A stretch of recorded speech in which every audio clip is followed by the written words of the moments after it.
기도하겠습니다. 하나님 감사합니다. 주님이 오늘도 우리와 함께 하셔서 말씀을 들을 수 있게 해주셔서 감사합니다.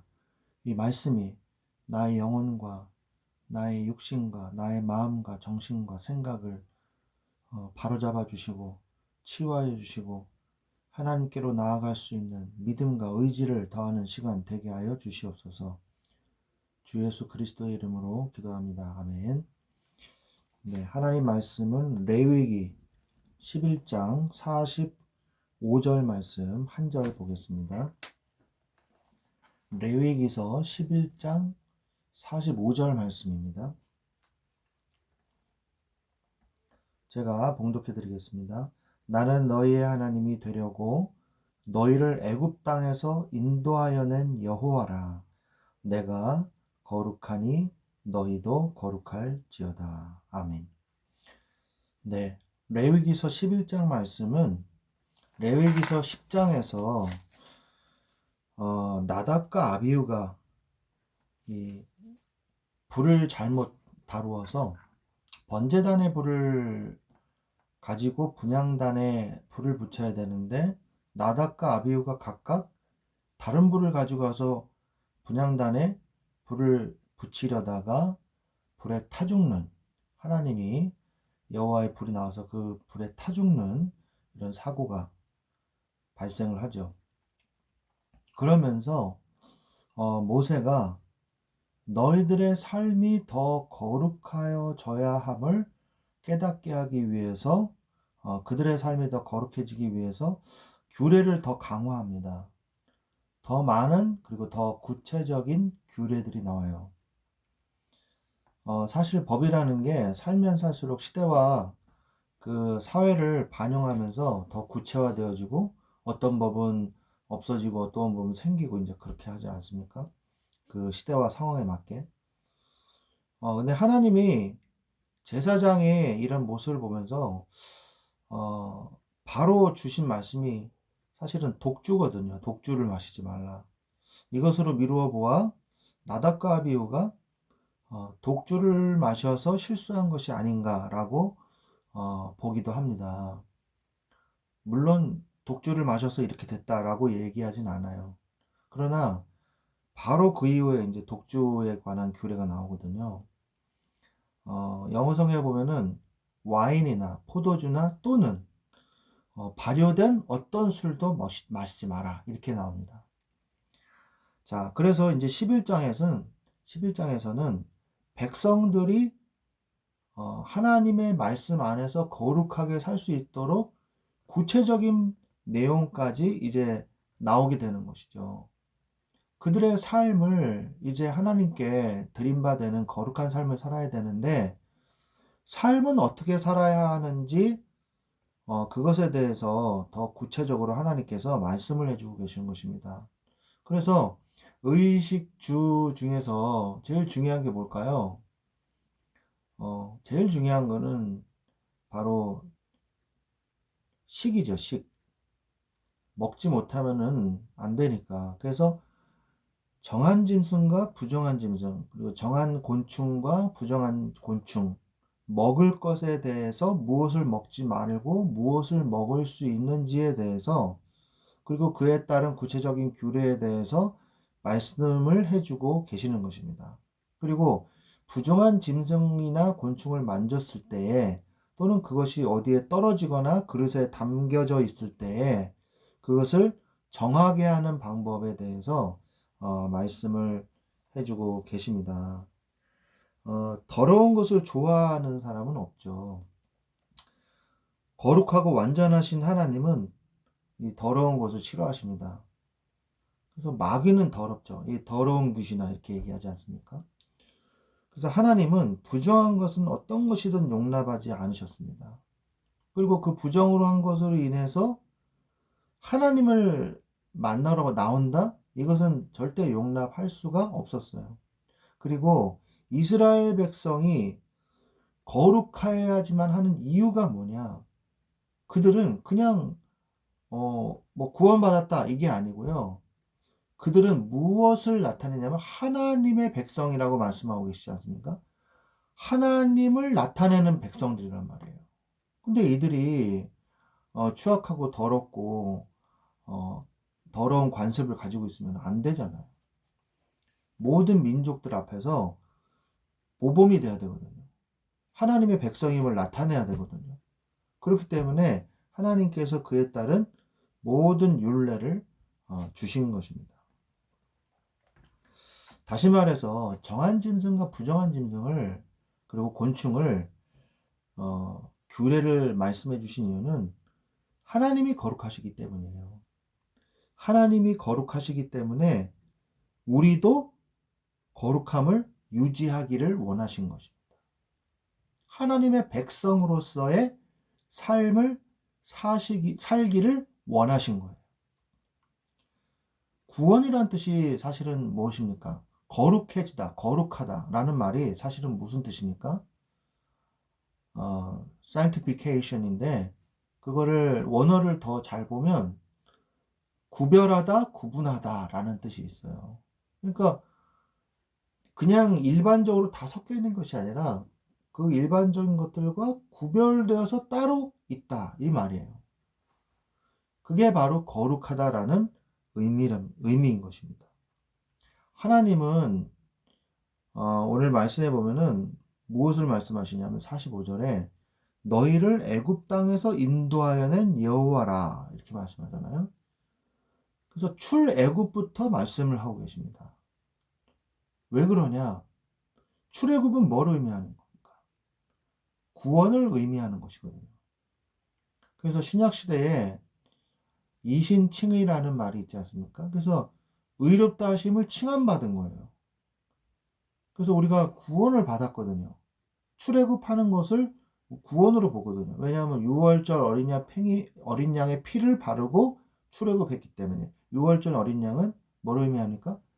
예수 그리스도의 보혈을 의미하지 않습니까? 자, 그런데 이들에게 출애굽한 다음에 무엇이 남아 있었냐? 홍해도 남아 있었고 시내산까지 가는 그 과정도 남아 있었고 그 시내산에서 십계명을 받고 규례를 받고 그리고 출발을 하지 않습니까? 출발을 하는데 또 40년이라는 긴 세월을 또 광야에서 보내야 되지 않습니까? 그때 필요한 게 뭐냐? 그들의 거룩한 삶이에요. 그들의 하나님의 자녀로서의 하나님의 백성으로서의 거룩한 삶을 살기 위한 규례는 반드시 필요한 것입니다. 그래서 하나님은 우리가 출애굽만 하기를 원하지 않으세요. 출애굽했어? 그러면 이제 끝. 그게 아니에요. 출애굽을 했으면 출애굽을 한 자로서 출애굽한 사람의 삶을 살아야 되는 거예요. 하나님은 분명히 그 삶을 말씀하고 계십니다. 너희가 예수 그리스도로 말미암아 구원을 받았으니까 이제 끝이니라. 그게 아니죠. 뭐가 남았어요? 구원이 취소되는 것이 아니고 삶이 하나님의 열매로서 이루어지고 성취되어질 게 남아있다는 거죠. 구원이 취소된다는 얘기는 아닙니다. 구원하고는 아무 상관이 없죠. 그러나 구원받은 자는 그 삶에도 반드시 열매가 나타나게 돼 있다. 근데 삶에서 거룩한 삶이 보여지질 않는다. 그 사람은 정말 구원받았는가에 대해서 다시 한번 살펴봐야 돼요. 그리고 그 사람이 정확한 복음을 제대로 들었는가에 대해서도 알아봐야 돼요. 그들의 삶이 신앙 생활이기 때문에 그건 어디서 배웁니까? 주로 이제 교회에서 가르침을 따라서 배우기 때문에 잘못된 교회 안에 있으면 무엇이 신앙생활인지 잘 몰라요. 편협된 신앙생활, 편중된 신앙생활을 하게 돼요. 그래서 잘못된 이해를 가지고 신앙생활을 한단 말이에요. 그러면은 신앙생활이 이상해지죠. 그래서 좋은 걸 좋은 거다라고 얘기하는 건요. 굉장히 주의해야 될 일입니다. 뭐냐? 성경에는요. 다 좋은 거예요. 근데 특정 무엇만 좋다 이렇게 얘기하는 거는 잘못된 신앙생활로 갈 수가 있습니다. 예를 들어서 전도가 좋은 거다. 전도 나쁩니까? 아니죠. 전도는 하나님께서 우리에게 주신 귀중한 사명이죠. 하나님의 자녀라면 반드시 전도해야 돼요. 그런데 전도가 전부다. 이렇게 하면 어떻게 되겠어요? 전도는 모든 것이다. 그러니까 전도만 하면 된다. 우리의 신앙생활은 전도다. 이렇게 하면 어떻게 되겠습니까? 많은 문제가 발생하죠. 뭐 교회도 없고 윤리도 없고 뭐 예배도 없고 중직자의 뭐 교육자 뭐 이런 규칙도 없고 순리도 없고 엉망진창이 되는 거예요. 그들의 삶도 엉망진창이 되는 거예요. 예를 들어서 신앙생활은 찬양이다. 그러니까 찬양만 하면 된다. 어떻게 되겠어요? 엉망진창이 또 되는 겁니다. 예배도 필요 없다. 찬양만 계속하자. 하나님께 영광 돌리는 거 아니에요. 찬양이 나쁩니까? 안 나쁘죠, 당연히. 너무 좋은 거죠. 그러나 성경에서 얘기하고 있는 만큼 얘기해야 돼요. 그게 무슨 말이에요? 성경은 찬양만 말씀하고 계시지 않거든요. 우리의 삶, 오늘 말씀을 보십시오. 먹는 것까지도 말씀하고 계시죠. 무엇을 먹어야 되고 무엇을 먹지 말아야 되는지. 이 이후에도 계속 나옵니다. 거룩한 삶을 살기 위해서 어떻게 살아야 하는지 성경은 자세하고 구체적으로 말씀해 주고 계신단 말이에요. 이걸 깡그리 무시해야 됩니까? 큰일 나죠. 물론 구약 성경에 있는 이 규례를 지금은 지킬 필요가 없죠. 그것을 얘기하는 것이 아닙니다. 신앙생활 안에는 찬양도 들어있고 예배도 들어있고 또 봉사도 들어있고 헌신도 들어있고 윤리도 들어있고 모든 뭐 규례도 들어있고 목사와 중직자와 성도의 규례도 들어있고 너무 많은 게 들어있어요. 지금 다 얘기할 수 없지만 그런 거를 깡그리 무시하면 안 된다는 거죠. 그리고 뭘 이해시켜도 안 되고 편협하게 이해시켜도 안 된다는 거죠. 이거는 목사의 책임이고 중직자의 책임입니다. 중직자도 책임을 피해갈 수가 없어요. 그리고 성도는 어떻게 해야 돼요? 성경을 중심으로 살아야 돼요. 우리에게 제일 텍스트가 뭐냐? 캐논이 뭐냐? 성경이거든요. 목사가 때로는 실수할 수 있어요. 목사가 고의적으로 잘못 가르칠 수도 있습니다.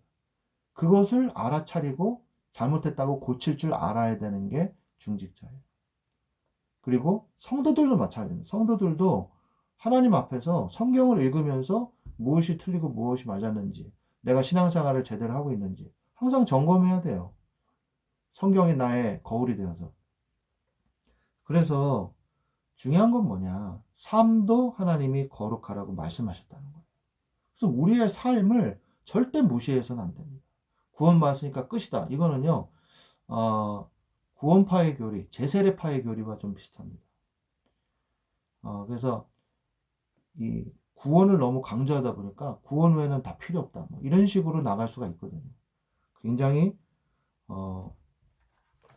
위험하죠. 자, 그래서 삶도 하나님이 거룩하라고 말씀하셨다는 것을 우리가 반드시 기억해야 되고, 구약 시대에는 율법을 지켰죠. 그것이 바로 신앙생활이었어요. 신약 시대에는 세 가지만 기억을 하십시오. 세 가지. 뭐냐? 아까 제가 얘기한 것과 중복이 되지만은 첫 번째, 하나님 앞에서 신앙생활 하시면 돼요. 하나님 앞에서 뭐든지 하나님 앞에서 하십시오. 그러면 됩니다. 그러면 내 마음속에 예수 그리스도를 영접했기 때문에 내 마음속에 성령이 원하지 않는 것, 원하는 것을 말씀해 주시거든요. 양심에 거리끼는 것을 하면 안 되는 것이고 하나님 앞에서, 그 다음에 말씀 앞에서, 하나님의 말씀 앞에서 신앙생활 하면 돼요. 말씀이 기준이 되고 말씀에 비추어서 나의 모습을 보면 됩니다. 그러면 정확해요. 그 다음 세 번째, 거룩한 하나님의 공회 앞에서 신앙생활 해주시고. 공회가 뭐냐? 교회 앞에서. 성도들의 모임을 공회라 그러잖아요. 그 공회 앞에서 신앙생활 하면 됩니다. 그래서 목사의 가르침을 따라서, 성경의 말씀을 따라서 이렇게 살면 되는 거예요. 그게 공회거든요. 그래서 하나님과 함께하는 임마누엘의 축복을 누리면 되는 것이고, 말씀이 내 안에 항상 마음속에 내 마음에 있게 하시면 되는 겁니다.